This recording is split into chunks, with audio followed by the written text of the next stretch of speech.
बालको नमस्कार। 10th class revision के क्रम में अपना 9वां वीडियो है विद्युत। एक वीडियो और बनेगा, 10 वीडियो के साथ आपका 10वीं क्लास का पूरा रिवीजन हो जाएगा। इस पार्ट में आपको एग्जाम में जो प्रश्नों का क्रम मिलेगा 1+1+1 3 वस्तुनिष्ठ प्लस प्रश्न होंगे, एक आपके छोटा प्रश्न होगा मतलब शॉर्ट आंसर टाइप, और 2 प्रश्न आपको 2-2 नंबर वाले मिलेंगे। कहने का मतलब 4 1 2 3 2 5 इस प्रकार से ये आपके 1 2 3 4 4 8 नंबर का प्रश्न है, पार्ट है।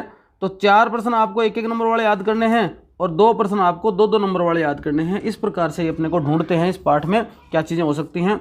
चैप्टर का नाम है इलेक्ट्रिसिटी, विद्युत। विद्युत परिपथ किसे कहते हैं? सतत व बंद पथ को परिपथ कहते हैं, सर्किट कहते हैं, इलेक्ट्रिसिटी सर्किट कहते हैं। विद्युत धारा किसे कहते हैं? विद्युत आवेश के प्रवाह की दर को विद्युत धारा कहते हैं। दूसरा प्रश्न पूछा जा सकता है। तीसरा, विद्युत धारा को कैसे नापते हैं? विद्युत धारा को कैसे व्यक्त करते हैं? I बराबर Q बट्टा T सूत्र है ये विद्युत धारा का, I बराबर Q बट्टा T। Q का मतलब यहाँ पर आवेश है, T का मतलब समय। तो किसी निश्चित समय में जो आवेश प्रवाहित होता है उसको क्या बोलते हैं? विद्युत धारा बोलते हैं। I बराबर Q बट्टा T। इसका विद्युत आवेश का मात्रक क्या होता है? कूलाम होता है। बढ़िया बात है, याद रखनी है। जो लगभग कूलाम का मान कितना होता है? 6 × 10⁻18 इलेक्ट्रॉनों के बराबर होता है। एक इलेक्ट्रॉन में कितने कूलाम होते हैं, ये वाली बात भी याद रखना। विद्युत धारा का मात्रक क्या है? एम्पियर है। एम्पियर नाम के वैज्ञानिक ने इसको खोजा था, इसके आधार पर दे रखा है। विद्युत धारा को किस में मापते हैं? अमीटर में मापते हैं।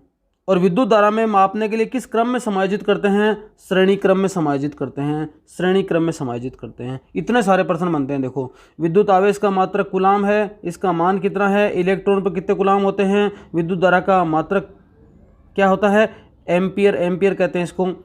और विद्युत धारा को किस में मापते हैं? एमीटर में नापते हैं। और किस प्रकार संयोजित करते हैं? श्रेणी क्रम में संयोजित करते हैं। ये देखो, एक सर्किट लगा रखा है यहाँ पर, देख सकते हो आप।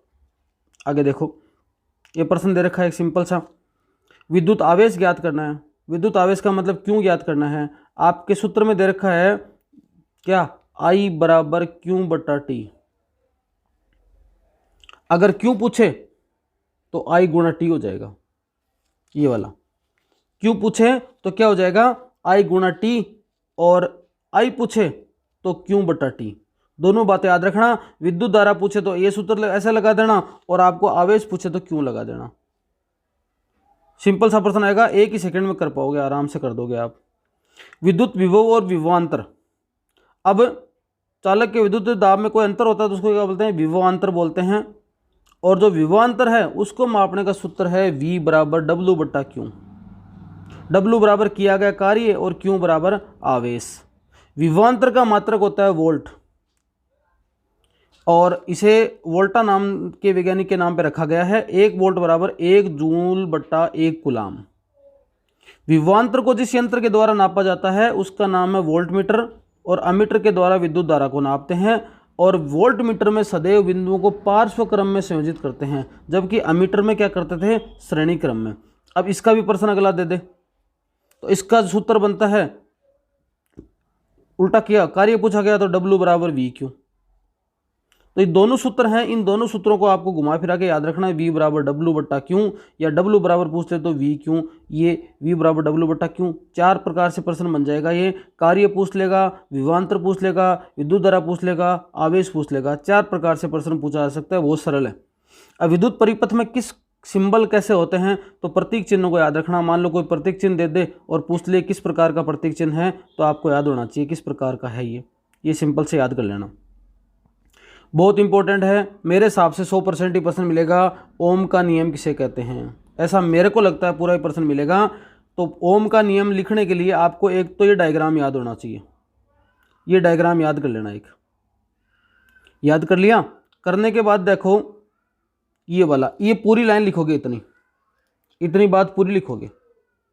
ओम का नियम किसे कहते हैं? फिर ये सूत्र लिखोगे, V अनुक्रमानुपाती I, V बटा I बराबर नियतांक। तो इसका सूत्र बनता है V बराबर IR। और ये जो R है, R का मतलब है प्रतिरोध। प्रतिरोध को ही ओम बोला जाता है। इसे इस चिन्ह से निरूपित करते हैं, इसका मतलब ओम है ये। ओम का नियम करने के लिए ये बातें, और ओम के लिए जो विद्युत धारा का ग्राफ दे रखा है वो इस प्रकार से ग्राफ दे रखा है, एक सीधी लाइन में व्यवस्थित होता है। तो इस ग्राफ को भी याद रखना है। विभवांतर और धारा एक बार पूछा गया प्रश्न है 2015-16 के अंदर कि विभवांतर और धारा के बीच में ओम के नियम के अनुसार जो ग्राफ बनता है उसको बताइए। तो सीधा बनता है ग्राफ, इसमें कोई दिक्कत होती नहीं है। ये वाला सूत्र है 1 ओम बराबर 1 वोल्ट बटा एम्पियर, आई बराबर वी बटा आर। आगे देखो, अगर कोई परिपथ में परिवर्तन किया जाए तो बनता है परिवर्ती प्रतिरोध और एक धारा नियंत्रक। तो धारा नियंत्रक क्या होता है, परिवर्ती प्रतिरोध क्या होता है, इसकी परिभाषा आपको याद रखनी है। देखो सारे शब्द इंग्लिश में भी बोले जा सकते हैं, पर बोलते हैं हमारे हिंदी वाले बच्चे अधिकतम, उनको थोड़ा सा क्या होता है कि गड़बड़ होगी। इंग्लिश वाले तो दोनों चीज़ें समझ जाएंगे। अब देखो, एक ही चालक में, एक ही साइज के चालकों में वह चालक जिसका प्रतिरोध कम होता है, क्या होता है भाई, जितना कम प्रतिरोध होगा तो अच्छी चीज़ होगी ना। आपको भी पता है, आपकी पढ़ाई में जितना कम प्रतिरोध आएगा उतना आपकी बढ़िया जो पढ़ाई होगी। वह चालक जो पर्याप्त प्रतिरोध लगाता है प्रतिरोधक कहलाता है। सर्वसम साइज का अवयव जो उच्च प्रतिरोध कहलाता है हीन चालक कहलाता है। जिसमें सबसे ज़्यादा प्रतिरोध है वो चालक बढ़िया नहीं है। वह कारक जिन पर किसी चालक का प्रतिरोध निर्भर करता है। बहुत बढ़िया प्रश्न बनता है कि चालक का प्रतिरोध किस पर निर्भर करता है। चालक का प्रतिरोध चालक की लंबाई, उसके अनुप्रस्थ काट के क्षेत्रफल और उस पदार्थ की प्रकृति पर निर्भर करता है। ये 3 बातें आपको याद रखनी है यहाँ पर ओम के नियमानुसार। और सूत्र बन जाता है आर अनुक्रमानुपाती एल बटा ए। इसको अगर अनुक्रमानुपाती का चिन्ह उठाएंगे तो आ जाएगा अनुपातिक स्थिरांक। यहाँ पर इस रो का मतलब है अनुपातिक स्थिरांक। एक ऐसे आया था ओम, एक आ गया ये रो, है ना। किसी चालक में विद्युत प्रतिरोधकता कहते हैं। प्रतिरोधकता का मात्रक ओम मीटर है, प्रतिरोध का मात्रक ओम है, याद रखना। प्रतिरोध का मात्रक ओम है, प्रतिरोधकता का मात्रक ओम मीटर होता है, ठीक है। अब किस चीज की कैसी प्रतिरोधकता होती है उसके अनुसार ये चीजें होती हैं।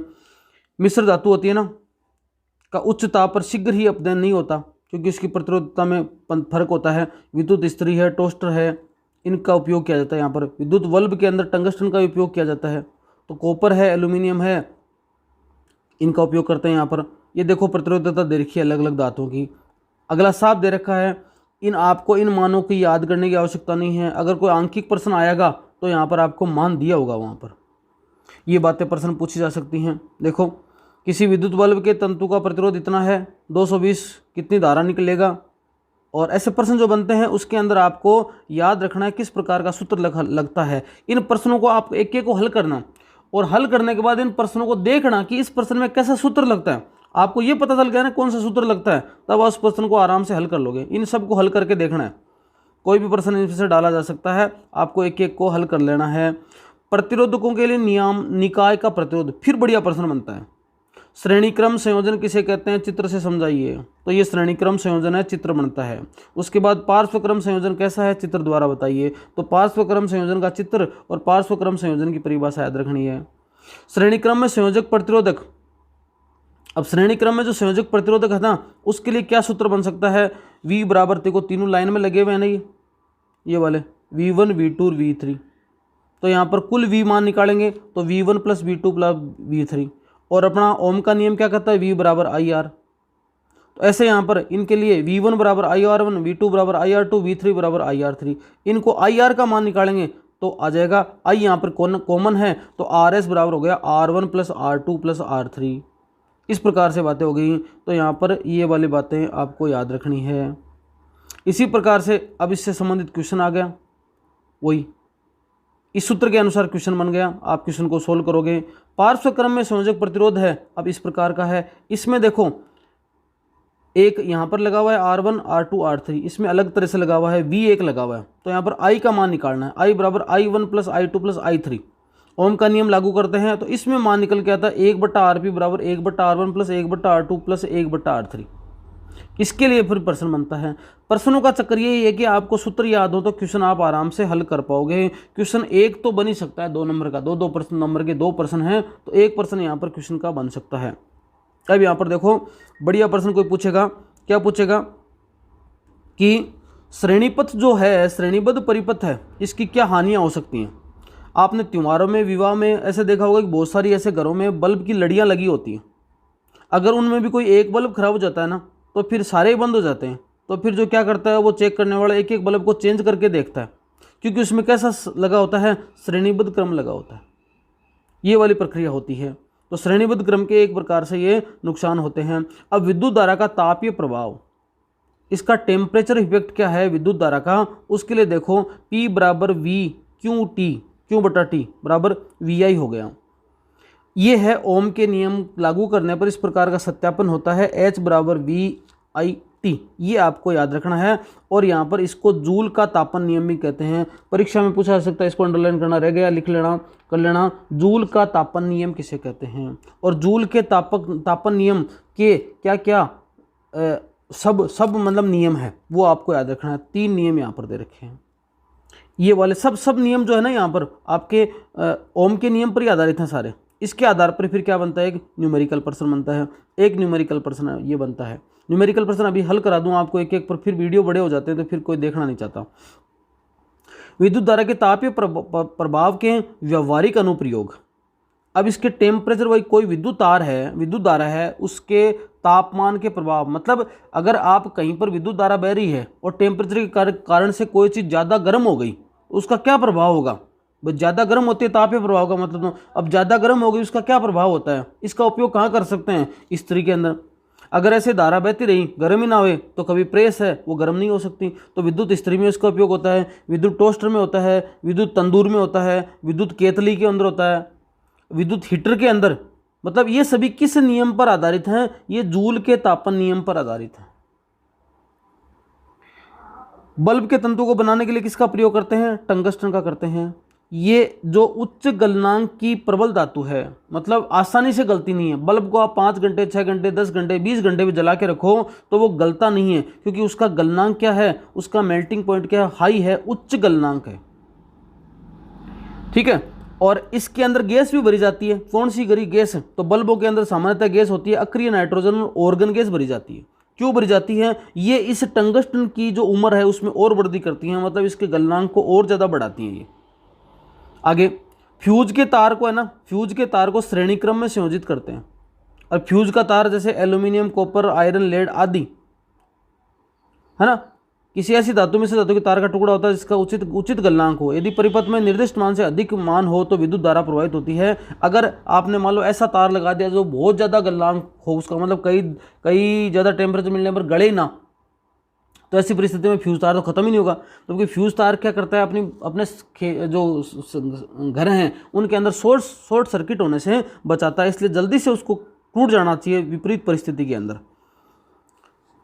आगे देखो, फ्यूज तार के तापमान में वृद्धि होती है तो इससे फ्यूज तार पिघल जाता है, परिपथ टूट जाता है। फ्यूज तार प्राय धातु के सिरे वाले पर्सनल व इस प्रकार के विद्युत रोधी पदार्थ के कार्टेज में रखा जाता है। इसको विद्युत धारा 1 ampere, 2 ampere, 3 ampere, 5 ampere, 10 ampere आदि होती है। उस विद्युत इस्त्री के परिपथ में जो 1 किलोवाट की विद्युत शक्ति उस समय उपभोग करती है जब उसे 220 वोल्ट के प्रचालित करते हैं। ये वाली बात 1-2 बात याद रख लेना। इस प्रकरण में 5:1 के अनुपातक का फ्यूज उपयोग किया जाता है। विद्युत शक्ति आती है, शक्ति कार्य करने की दर को कहते हैं P बराबर VI, इसे P द्वारा व्यक्त करते हैं। अब वाट, शक्ति का मात्रक क्या है, वाट है, अपन इसको किलोवाट में व्यक्त करते हैं। यहाँ पर 1 किलोवाट बराबर 1000 वाट होता है। और विद्युत ऊर्जा शक्ति तथा समय का गुणनफल होता है, इसलिए विद्युत ऊर्जा का मात्रक वाट घंटा है। जब अपन 1 वाट शक्ति का उपयोग 1 घंटे के लिए होता है तो उपयुक्त 1 वाट घंटा होती है, तो इसका मतलब 1 यूनिट निकलती है। मतलब अगर 1000 वाट हो गया ना, 1000 वाट, जिसको 1 किलोवाट भी बोलते हैं, इसका मतलब बिजली कितनी निकल गई, 1 यूनिट बिजली निकल गई। तो 1 किलोवाट बराबर ये वाला आ गया। इसका मान याद रखना, 1 किलोवाट का मान कितना होता है, 3.6 गुणा 10 की पावर 6 जूल, 3.6 गुणा 10 की पावर 6 जूल, 3.6 गुणा 10 की पावर 6 जूल। ये वाले बल्ब की शक्ति पूछा गया, P बराबर VI, इससे निकाल सकते हैं। ये वाला है, ये प्रश्न बढ़िया इंपॉर्टेंट है, कई तरह से प्रश्न पूछा जा सकता है ये, कि 400 वाट की कोई विद्युत रेफ्रिजरेटर 8 घंटे प्रतिदिन चलता है, 3 रुपये की दर से किलोवाट की दर से 30 दिन तक चलाने के लिए कितनी ऊर्जा का मूल्य, मतलब चलाने के लिए कितने पैसे खर्च होंगे। तो सबसे पहले तो क्या करना है आपको, कितनी खर्च हुई है एनर्जी, उसको ज्ञात करना है। तो लगभग सबको गुणा कर दोगे तो 400 तो वाट है, 8 घंटे चला, 30 दिन चला, तो पता चला कि कितने आए, ये वाट निकल के आ जाएंगे, आए 96,000 वाट। इसमें 1000 का भाग दो तो क्या आ जाएगा, किलोवाट। तो 96 किलोवाट, 96 किलोवाट का मतलब 96 यूनिट खर्च हुआ एक महीने में फ्रिज के चलाने से, तो 400 वाट का है। अब 96 यूनिट जो खर्च हुई ना, उसमें फिर आपके दे रखा 3 रुपये यूनिट, तो 3 रुपये एक यूनिट का खर्च हुआ, तो कितने लग गए टोटल? 288 रुपये खर्च हुए। मतलब इसमें एक और उदाहरण दूं, जैसे मान लो मैं कहूँ 30 वाट का कोई बल्ब है और रोजाना 5 घंटे चलता है, एक महीने चला, कितनी यूनिट खर्च हुई? तो 30 वाट का 5 घंटे चला, तो 30 गुणा 5 गुणा एक महीने चला ना, तो 30 गुण, ठीक है। तो इनको गुणा करोगे तो 30 को 30 से गुणा करोगे 900, 900 को 5 से गुणा करोगे तो 4500। अब इसके अंदर 1000 का भाग दे दोगे, 1000 का भाग दिया तो कितना आ जाएगा? 4500 में 1000 का भाग दे दोगे तो 3 भी नहीं लगा, तो 1 2 3 यहाँ भी नहीं लगा, तो मतलब आ जाएगा 4.5, मतलब 4.5 यूनिट महीने में खर्च कर रहा है वो। मैं कह रहा हूँ एक यूनिट के अगर 2 रुपये हैं, तो इसका मतलब महीने का उस बल्ब से खर्चा कितना आया? 9 रुपये आया। ऐसा करके आप एक पर्सन आप इस तरह से याद कर लोगे, ये पर्सन बढ़िया बनता है। ऐसे इसमें है, इस पार्ट के अंदर ओम का नियम इंपॉर्टेंट है, श्रेणी क्रम समायोजन इंपॉर्टेंट है आपके। एक जो न्यूमेरिकल जितने भी पर्सन है ना, ये सारे के सारे गणित वाले पर्सन हैं, उनको सूत्र को पढ़ते हुए आप उनको सोल्व कर लेना। जिनका पासिंग मार्क्स का टारगेट है, जो पास होना चाहते हैं, उनको इसमें माथापच्ची करने की जरूरत नहीं है। ये वीडियो इतने में सलट जाएगा। धन्यवाद, नमस्कार।